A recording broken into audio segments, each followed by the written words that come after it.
This video claims that it will fix your approach anxiety in 30 seconds. Bold claim. Let's see if it's true. An approach is physically walking over to the girl and making a noise, right? If you did that, you made an approach, right? And so you guys put all this like, guys get so much approach anxiety because they're worried about everything's gonna happen 5 minutes in, 10 minutes in, 20 minutes in. Here's all you need to be thinking on the approach. Hey, excuse me. Cool, I did an approach. That counts as an approach? Yeah. If at this point I run out of things to say and I forget how to speak English and I run away, if my problem was approach anxiety, I approached. I can be proud of myself. Now, most of the time, you're going to continue and you're going to figure something out, even if you bumble or fumble, and it'll be fine, and you'll actually do okay. But if your issue is actually approach anxiety, So this is definitely true. A good way to look at it is if you decided, all right, I need to go to the gym, I need to work out, and you just say, I'll just go and then I'll do one workout and then I'll come back home. Well, once you go to the gym, you're probably going to actually do an entire routine, right? You're not just going to like do 2 reps and leave. So same thing by telling yourself, I'm just going to say hi to the girl and then I can leave. You're reducing the expectation, you're reducing the pressure, and you're making it easier to get yourself to do it, even if you don't feel like it. And once you do open your mouth, you might just say, okay, bye. But even that still builds some momentum. But most likely you're going to keep talking because at that point, it would be more awkward or more nerve wracking not to keep talking than to keep talking. So it's actually easier because there's a momentum towards taking action. be okay with, hey, excuse me, I'm sorry, have a nice day. Absolutely fine, right? You're welcome. Yeah. That was the best. So you count a hello as an approach? Because I always wanted to know what exactly counts as an approach. Yes, with an asterisk. Mm-hmm. If you're dealing with approach anxiety, yes, then I count hello as an approach. Mm-hmm. Once you get to the point where you no longer have approach anxiety, I want you to up your standards. Again, if you're dealing with approach anxiety, anytime you walked up to the girl and made a noise is an approach. That's very clear. Once that's no longer a thing for you, but let's say you get into a situation where you habitually get into conversations but you never make it man to woman. Well, now you should up your standards. Now you should say, if I give one compliment, say one man to woman thing, or say one polarizing thing, then it's an approach. But if I didn't, it doesn't count anymore. Wherever you're at in game, you want to set your standard for what is a successful practice rep. You can have two standards if you want. What is a success that I can walk away with and be really proud of? And I achieved something. And then what is a successful practice rep? And if you're dealing with approach anxiety, a successful practice rep is you walked up and said something. If you are always having platonic interactions, never making it man to woman, doing that again is not a successful practice rep. Trying one man to woman thing makes it a successful practice rep. So your standard for what's a successful rep has gone up.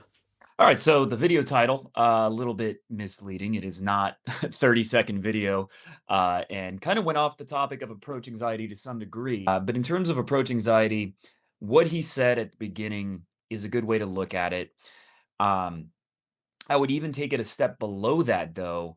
If you're really new to approaching, you have very little experience. Even if you are experienced, sometimes doing this can be helpful.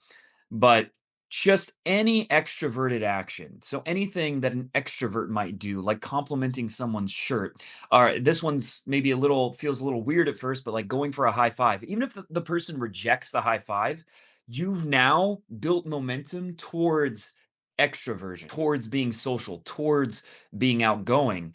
And that'll help and that'll make it easier to be outgoing in the future. So it builds momentum in the right direction. And it might feel stupid. Why do I have to do this? But you have to think about the alternative.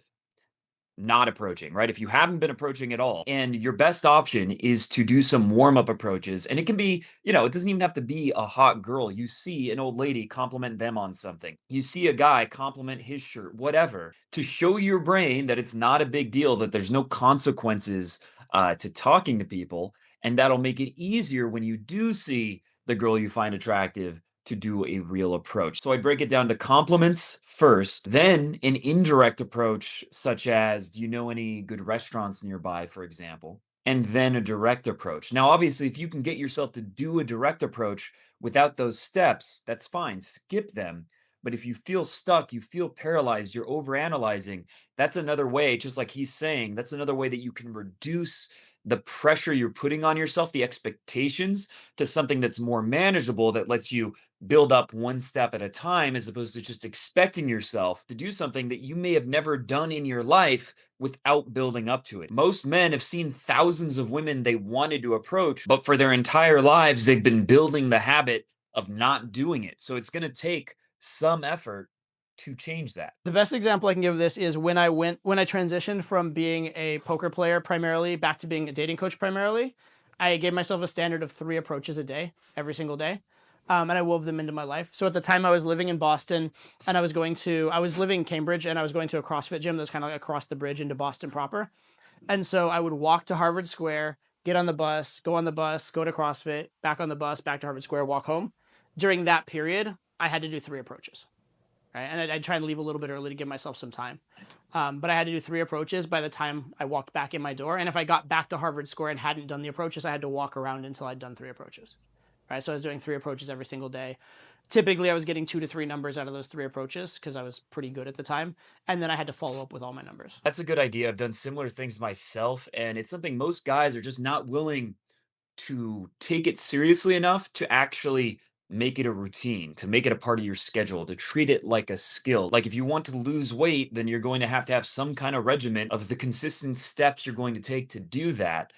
The same applies here. If you're struggling with dating and you want to change that, there's specific actions you need to take on a consistent basis. And something like a minimum of 3 approaches a day is a good rule because it's realistic, it's sustainable, but it's also enough that you're going to actually be building some momentum. You're going to start getting some results, and then the snowball effect will start working in your favor. That was my practice plan at the time. The other most extreme practice plan I had was when I was living in Vegas, and this was enforced upon me, but I just had to go out every single night because I was coaching every single night. But those are the most intense kind of training periods I've had. But it doesn't have to be a lot. 3 approaches a day and follow up with your numbers, especially if you're pretty good and you're getting a lot of numbers. That does take up a lot of your time. Like I was dating a lot of girls in Boston, right? Yeah. You're worried you're going to see the same people. So that's kind of getting off topic, but I think this was a useful video overall. Approach anxiety is really, a lot of guys don't even want to admit they have approach anxiety. Like, oh, I just don't want to approach because it's okay to have approach anxiety. It's pretty much universal, perfectly normal, but you don't want to let it control you. And the reason the majority of men who are struggling in dating, they're not approaching any women. And it's like if you had a problem of, I'm not making any money, I don't have a job, and you're not sending out applications, you're just watching TV all day and you're like, I don't know why it's not working. I guess it's the economy. I guess it's the government, which is the equivalent of saying, "Oh, it's my looks, the dating market right now. Women are so shallow." You're not even putting yourself out there. So of course you're not going to get any results. You're going to have to face your approach anxiety. It's either that or settle for a lack of options, settle for scarcity, which might mean you get a girlfriend, but it's not the quality of girlfriend you want. Or it could mean going long periods without any intimacy at all. So you have to choose between facing approach anxiety, treating this like a skill, or just accepting that reality. So ultimately, that's up to you. But I think the choice is obvious.